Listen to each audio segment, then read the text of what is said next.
दोस्तों, आज हम शुरू कर रहे हैं एक नई हॉरर सीरीज फोकलॉर। इस सीरीज का हर एपिसोड आपको अलग अलग देशों की उन डरावनी लोक कथाओं से मिलवाएगा जिन पर आज भी लाखों लोग यकीन करते हैं। तो बिना देर किए शुरू करते हैं फोकलॉर का पहला एपिसोड।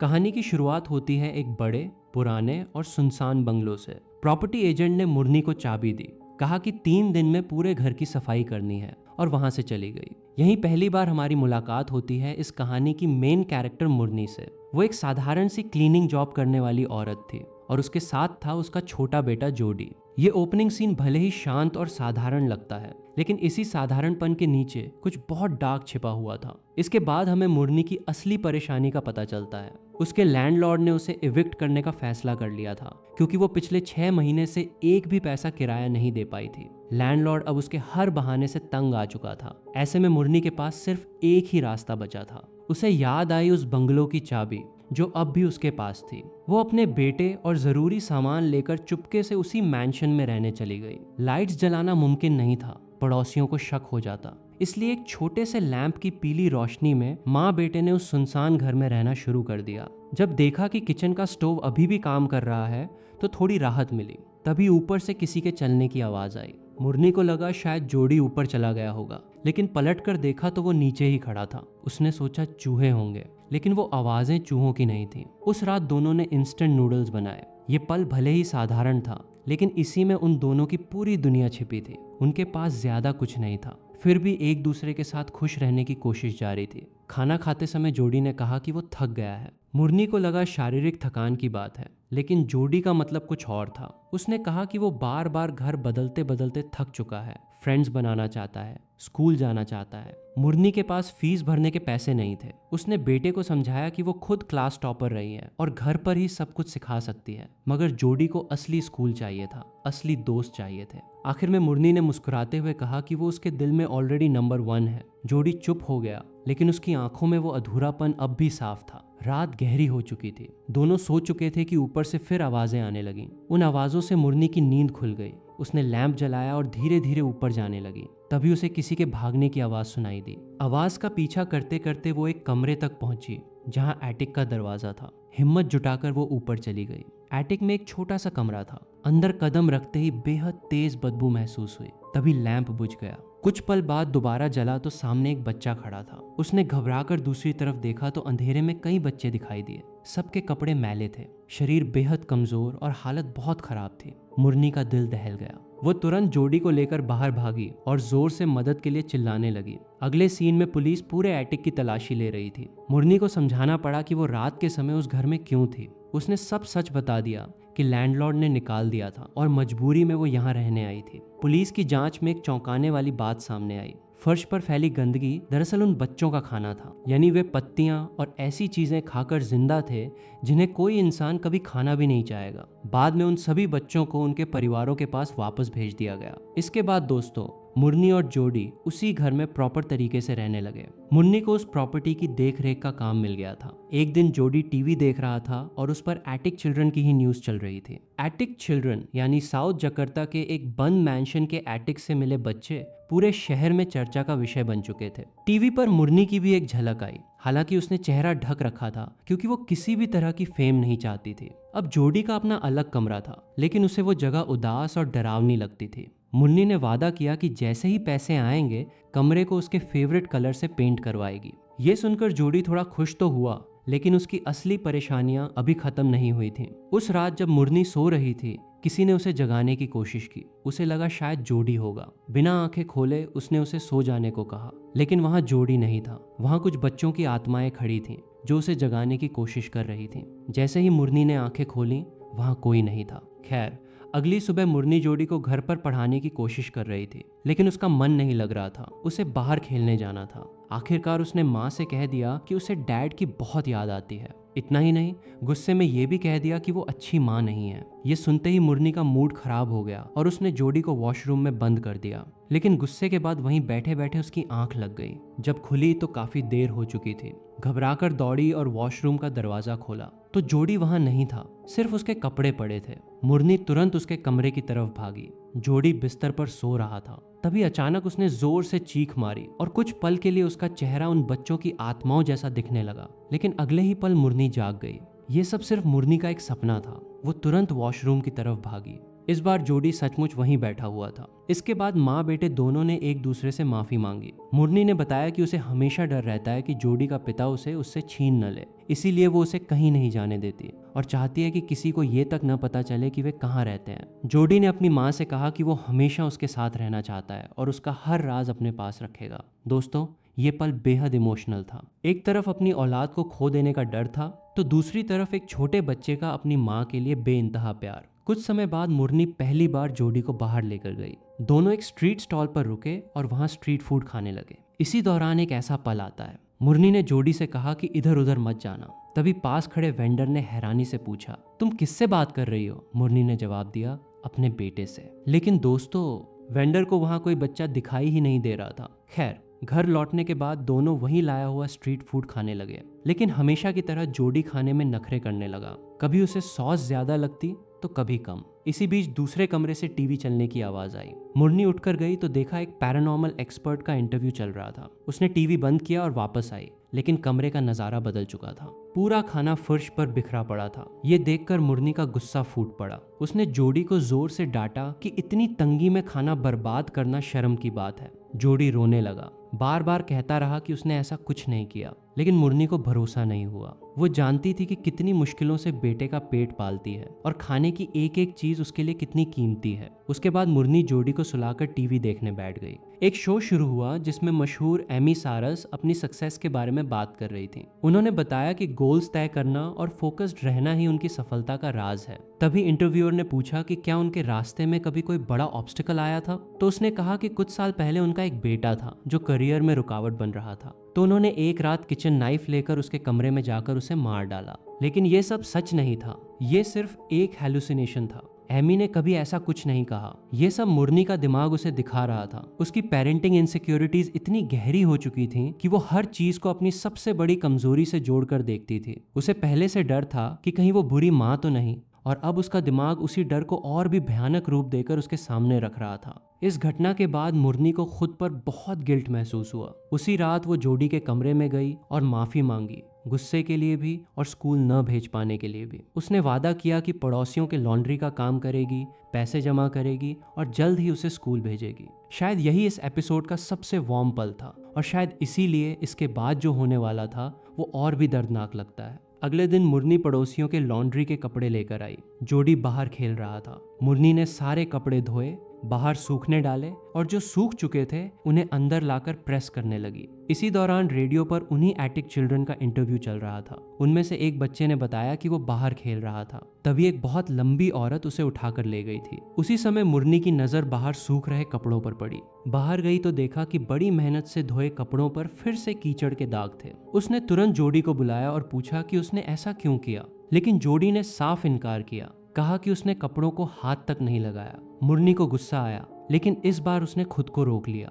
वो बिना कुछ कहे कपड़े दोबारा धोने चली गई, लेकिन इस बार उसने खिड़की पर अपना फोन रख दिया और रिकॉर्डिंग चालू कर दी ताकि सच सामने आ जाए। लेकिन कुछ देर बाद बाहर आई तो पैरों तले जमीन खिसक गई। घबराकर फोन रिकॉर्डिंग चलाई। वीडियो में साफ दिख रहा था कि जोडी कपड़ों पर कीचड़ फेंक रहा है। ये देखते ही मुरनी का गुस्सा 7वें आसमान पर पहुंच गया। वो दौड़कर जोडी के पास गई और बिना सोचे उसे जोरदार थप्पड़ मार दिया। लेकिन थप्पड़ मारते ही गुस्सा पल भर में टूट गया। वो एक अजीब ट्रांस में चली गई। शरीर वहीं था, लेकिन दिमाग जैसे कहीं और खो गया था। आंखें खुली थीं, मगर उनमें कोई एहसास नहीं था। जोडी बार बार माँ को पुकारता रहा, रोते हुए कहता रहा कि वो खुद कपड़े धो देगा, बस माँ उससे बात करे। इसके बाद सीन रात पर शिफ्ट होता है। मुरनी बाहर कहीं अकेली और गुमसुम बैठी थी। चेहरे पर थकान और गिल्ट साफ दिख रहा था। उसी दौरान टीवी पर पैरानॉर्मल एक्सपर्ट रोहमत सेठियादी का इंटरव्यू शुरू हुआ। उन्होंने दावा किया कि एटिक चिल्ड्रन को किसी इंसान ने नहीं, बल्कि एक सुपरनैचुरल एंटिटी ने उठाया था, जिसका नाम है वीवे गॉम्बिल।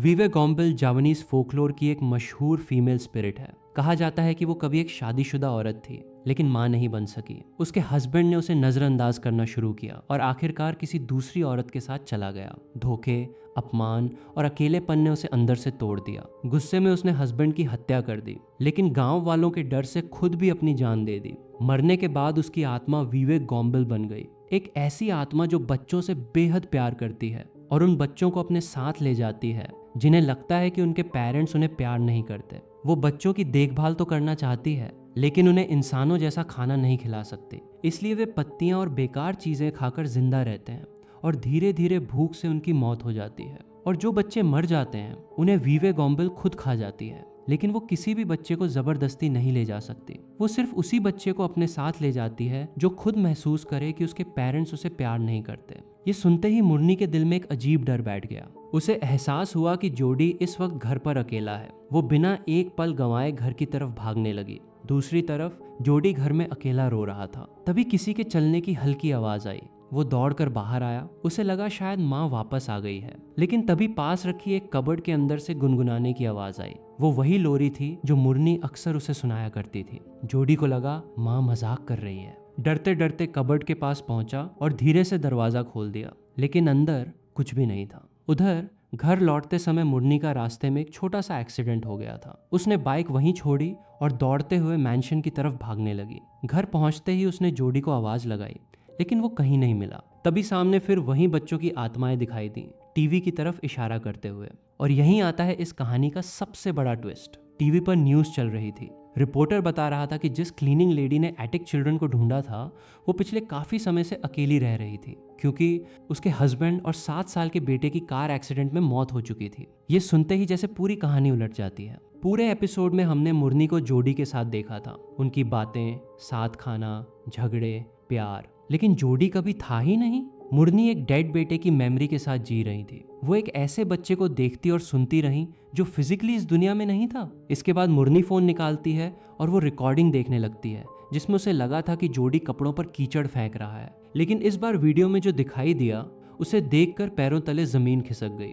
वीडियो में कहीं भी जोडी नहीं था, कपड़ों पर कीचड़ कोई और नहीं, खुद मुरनी फेंक रही थी। यानी वो पूरी घटना उसके हेलुसिनेशन का हिस्सा थी। इसके बाद फिल्म हमें पुराने सीन्स याद दिलाती है। जब वेंडर ने पूछा था कि वो किससे बात कर रही है, उसे जोडी दिखाई ही नहीं दिया था। जब लैंडलॉर्ड के सामने मुरनी बेटे की बात कर रही थी तब भी किसी को जोडी नहीं दिखा। यानी पूरे समय जोडी शायद सिर्फ मुरनी की नजरों में था। उसकी पूरी रियलिटी किसी और ही दुनिया में जी रही थी। इसके बाद सीन कुछ दिन आगे शिफ्ट होता है। मुरनी अब हॉस्पिटल के साइकियाट्रिक वार्ड में भर्ती थी। वो अपनी गोद में एक पिलो लेकर बैठी रहती थी जैसे वो उसका बच्चा हो। उसकी मानसिक हालत धीरे धीरे सुधर रही थी। एक दिन उसने हॉस्पिटल के गलियारे में एक आदमी को देखा और चौंक गई, क्योंकि ये वही शख्स था जिसे उसने टीवी पर देखा था, वही पैरानॉर्मल एक्सपर्ट। मुरनी ने नर्स से पूछा, क्या ये भी यहाँ भर्ती हैं? नर्स ने जवाब दिया, नहीं, ये यहाँ के पेशेंट नहीं है, ये हमारे डॉक्टर के पिता हैं, अपने बेटे से मिलने आए हैं। मुरनी बिना देर किए उस एक्सपर्ट के पास पहुंची। उसने कहा,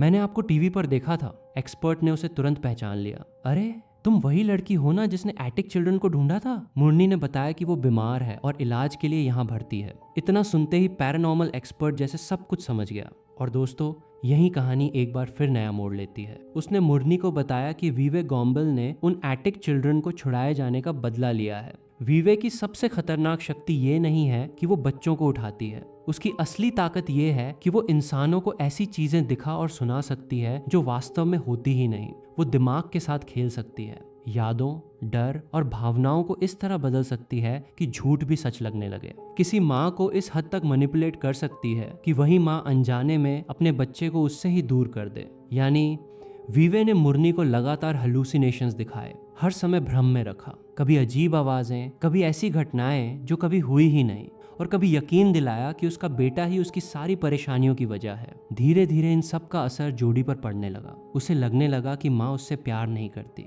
वो खुद को अकेला, अनचाहा और अनलव्ड समझने लगा। और जैसे ही जोडी ने अपनी मर्जी से वीवे गॉम्बल का हाथ थाम लिया, उसी पल वीवे अपना मकसद पूरा करने में सफल हो गई। ये सब सुनकर मुरनी पूरी तरह सुन्न रह गई। उसे समझ ही नहीं आ रहा था कि आखिर सच क्या है और झूठ क्या। तभी फिल्म हमें एक बार फिर पुराने सीन्स की तरफ ले जाती है, लेकिन इस बार एक बिल्कुल नए नजरिए से। जब वेंडर ने पूछा था कि वो किससे बात कर रही है, इस बार साफ दिखाई देता है कि वेंडर को जोडी दिख रहा था। जब लैंडलॉर्ड के सामने मुरनी बेटे की बात कर रही थी, तब भी लैंडलॉर्ड जोडी को देख पा रहा था। यानी जोडी सचमुच जिंदा था, कोई कार एक्सीडेंट हुआ ही नहीं था। टीवी की न्यूज़, फोन रिकॉर्डिंग और वो पूरी कहानी की जोडी की मौत हो चुकी है। ये सब वीवे गॉम्बल के रचे हुए हेलुसिनेशंस थे। वो मुरनी के दिमाग को इस तरह नियंत्रित कर रही थी कि उसे लगने लगा था जैसे उसका बेटा कभी था ही नहीं। वो तुरंत रिसेप्शन पहुंची और नर्स से बोली कि उसे अभी यहाँ से जाना है। नर्स ने कहा, तुम्हें किसी ने जबरदस्ती भर्ती नहीं किया था, खुद अपनी मर्जी से आई थी,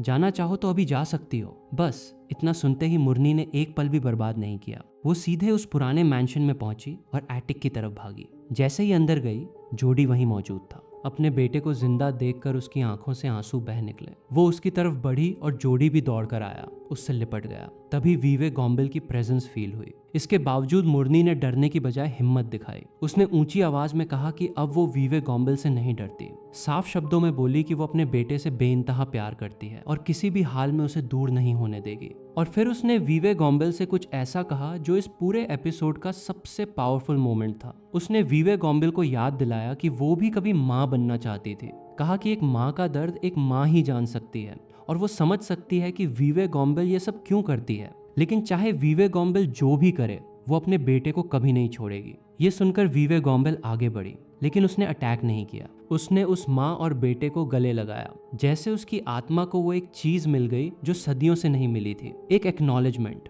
एक अंडरस्टैंडिंग कि माँ का प्यार रियल होता है। पहली बार किसी ने उसे राक्षस नहीं, एक दुखी माँ की तरह देखा था। शायद इसीलिए उस पल उसके अंदर सदियों से जमा दर्द थोड़ा हल्का हो गया। उसने जोडी को छोड़ दिया और यहीं ये एपिसोड खत्म होता है। दोस्तों, फोकलोर का ये पहला एपिसोड ऊपर से देखने पर एक सुपरनैचुरल हॉरर लगता है, जहां एक गोस्ट बच्चों को उठा ले जाती है। लेकिन अगर इसकी परतें खोलो तो ये एक बेहद इमोशनल और लेयर्ड कहानी बन जाती है। वीवे गॉम्बल खुद एक ट्रैजिक कैरेक्टर थी, एक ऐसी औरत जिसे उसके हस्बैंड ने धोखा दिया, सोसाइटी ने ठुकरा दिया और जो कभी माँ नहीं बन पाई। मरने के बाद भी उसकी सबसे बड़ी चाहत सिर्फ एक ही रही, बच्चों की देखभाल करना। हाँ, उसका तरीका पूरी तरह गलत था। एटिक चिल्ड्रन भूखे थे, तड़प रहे थे, लेकिन उसकी नीयत नफरत से नहीं बल्कि एक ट्विस्टेड लव से पैदा हुई थी। दूसरी तरफ है मुरनी, वो भी एक माँ थी जो अपने बेटे को खोने के डर से उसे हर वक्त अपने पास रखना चाहती थी। स्कूल नहीं, दोस्त नहीं, बाहर खेलना नहीं। उसे लगा कि वो अपने बेटे की रक्षा कर रही है, लेकिन अनजाने में उसने उसके चारों तरफ एक गोल्डन केज बना दी। यही ओवर प्रोटेक्शन धीरे धीरे जोडी को वीवे के लिए एलिजिबल बना देती है, क्योंकि वीवे सिर्फ उसी बच्चे को अपने साथ ले जा सकती थी जिसे लगे कि उसके पेरेंट्स उससे प्यार नहीं करते।